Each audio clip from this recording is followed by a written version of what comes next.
मुग्धा का बदन बुखार से तप रहा था। ऊपर से रसोई की जिम्मेदारी। किसी तरह सब्जी चलाई जा रही थी, तभी उसका देवर राज वहां पानी पीने आया। उसने मुग्धा के हाव भाव देखे तो उसके माथे पर हाथ रखा और बोला, भाभी, आपको तो तेज बुखार है। हाँ, मुग्धा ने कमजोर आवाज में कहा, सुबह कुछ नहीं था। दोपहर से अचानक। भैया को बताया? नहीं, वे तो परसों आने ही वाले हैं, वैसे भी बेकार परेशान होंगे। आज तो रात हो ही गई, बस कल की बात है। अरे, लेकिन राज की फिक्र कम नहीं हुई थी। मगर मुग्धा ने उसे दिलासा देते हुए कहा, कोई बात नहीं, मामूली बुखार ही तो है। तुम जाकर पढ़ाई करो, खाना बनते ही बुला लूंगी। खाना बनते ही बुला लूंगी, मुग्धा की नकल उतार कर चिढ़ाते हुए राज ने उसके हाथ से बेलन छीना और बोला, लाइए, मैं बना देता हूं।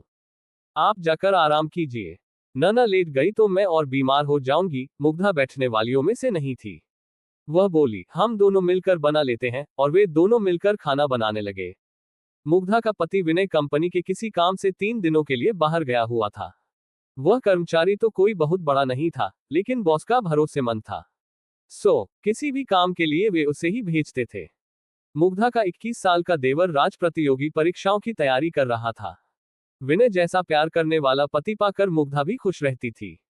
कुछ पति की तनख्वाह और कुछ वह खुद जो निजी स्कूल में पढ़ाती, दोनों से मिलाकर घर का खर्च अच्छे से निकल आता। साथ 3 कैरेक्टर्स गांव में रहते थे। देवर राज अपनी पढ़ाई के चलते उनके साथ ही रहता था। जिंदगी में कमी थी तो बस यही कि खुशहाल शादीशुदा जिंदगी के 10 सालों के बाद भी उनके कोई औलाद नहीं थी। अब मुग्धा 35 साल की हो चुकी थी। अपनी हम उम्र बाकी टीचरों को उनके बच्चों के साथ देखती तो न चाहते हुए भी उसे रोना आ ही जाता। वह अपनी डायरी के पन्ने इसी पीड़ा से रंगती जाती। रोटियां बन चुकी थीं। राज ने उसे कुर्सी पर बैठने को बोला और सामान समेटने लगा। मुग्धा ने सिर पीछे की ओर टिकाया और आंखें बंद कर ली। वातावरण एकदम शांत था। तभी वहां वही तूफान फिर से गरजने लगा, जिसका शोर मुग्धा आज तक नहीं भांप पाई थी। राज की गर्दन धीरे से मुग्धा की ओर घूम चुकी थी।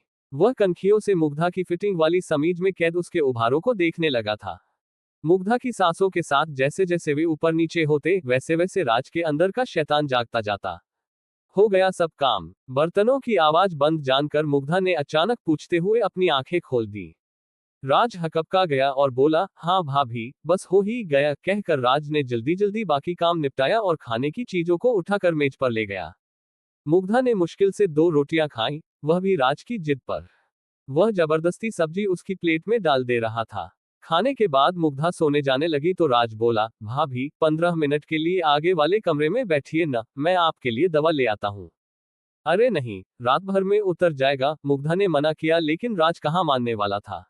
मैं पास वाले केमिस्ट से ही दवा लेकर आ रहा हूँ भाभी, जहाँ से आप मंगाती हैं, हमेशा दरवाजा बंद कर लीजिए, मैं अभी आया, कहता हुआ वह निकल गया। मुग्धा ने दरवाजा बंद किया और सोफे पर पैर ऊपर करके बैठ गई। राज ने तय कर लिया था कि आज तो वह अपने मन की करके ही रहेगा। इस बीच केमिस्ट की दुकान आ गई। क्या बात है राज बाबू? केमिस्ट ने राज को खोया सा देखा तो पूछा। राज का ध्यान वापस दुकान पर आया। दवा चाहिए थी, उसने जवाब दिया। अबे तो यहाँ क्या मिठाई मिलती है? केमिस्ट उसे छेड़ते हुए बोला। वह उसका पुराना दोस्त था। राज मुस्कुरा उठा और कहा, अरे जल्दी देना, जल्दी देना। बड़बड़ाते हुए केमिस्ट ने हैरत से उसकी ओर देखा। कौन सी दवा चाहिए, ये तो बता। राज को याद आया कि उसने तो सचमुच कोई दवा मांगी ही नहीं है। उसने ऐसे ही बोल दिया, भाभी की तबीयत ठीक नहीं है, उन्हें बुखार है, जरा नींद की गोली देना। नींद की गोली बुखार के लिए, सोचते हुए केमिस्ट ने उसे देखा। वह खुद भी मुग्धा के हुस्न का दीवाना था। हमेशा उसके बारे में चटकारे ले लेकर बातें किया करता था। उसने राज के मन की बात ताड़ ली। ऐसी बातों का उसे बहुत अनुभव जो था। उसने नींद की गोली के साथ बुखार की भी दवा दे दी। राज ने लिफाफा जेब में रखा और तेजी से वापस चलने को हुआ कि तभी केमिस्ट चिल्लाया, अरे भाई, खुराक तो सुन ले। राज को अपनी गलती का एहसास हुआ। वह काउंटर पर आया। केमिस्ट ने उसे डोज बताए और आंख मारते हुए बोला, ये नींद वाली 1 से ज्यादा मत देना टाइप चीज है। अबे क्या बकवास कर रहा है? राज के मन का डर उसकी जबान से बोल पड़ा। उसकी तो चोर की दाढ़ी में तिनका वाली हालत हो गई। वह जाने लगा। केमिस्ट पीछे से कह रहा था, अगली बार हमको भी याद रखना दोस्त। राज उसको अनसुना करता हुआ आगे बढ़ गया। घर लौटने पर डोरबेल बजाते ही मुग्धा ने दरवाजा खोल दिया और बोली, यहीं बैठी थी लगातार? जी भाभी, आइए अंदर चलिए, राज ने अपने माथे से पसीना पोंछते हुए कहा। मुग्धा अपने कमरे में आकर लेट गई। राज ने उसे पहले बुखार की दवा दी। मुग्धा दवा लेकर सोने के लिए लेटने लगी तो राज ने उसे रोका। भाभी, अभी एक दवा बाकी है। कितनी सारी ले आए भैया? मुग्धा ने थकी आवाज में बोला और बाम लेकर माथे पर लगाने लगी। भाभी दीजिए, मैं लगा देता हूं, कहकर राज ने उससे बाम की डब्बी ले ली और उसके माथे पर मलने लगा। थोड़ी देर बाद उसने मुग्धा को नींद वाली गोली भी खिला दी और लिटा दिया। राज उसका माथा दबाता रहा। थोड़ी देर बाद उसने पुष्टि करने के लिए मुग्धा को आवाज दी। भाभी सो गई क्या? कोई जवाब नहीं मिला। राज ने उसके चेहरे को हिला डुलाकर भी देख लिया। कोई प्रतिक्रिया न पाकर वह समझ गया कि रास्ता साफ हो चुका है। राज की कनपटियों में खून तेजी से दौड़ने लगा। वह बत्ती जलती ही छोड़ मुग्धा के ऊपर आ गया। मर्यादा के आवरण प्याज के छिलकों की तरह उतरते चले गए। कमरे में आए भूचाल से मेज पर रखी विनय मुग्धा की तस्वीर गिरकर टूट गई। सब कुछ शांत होने पर राज थक कर चूर चूर होकर मुग्धा के बगल में लेट गया।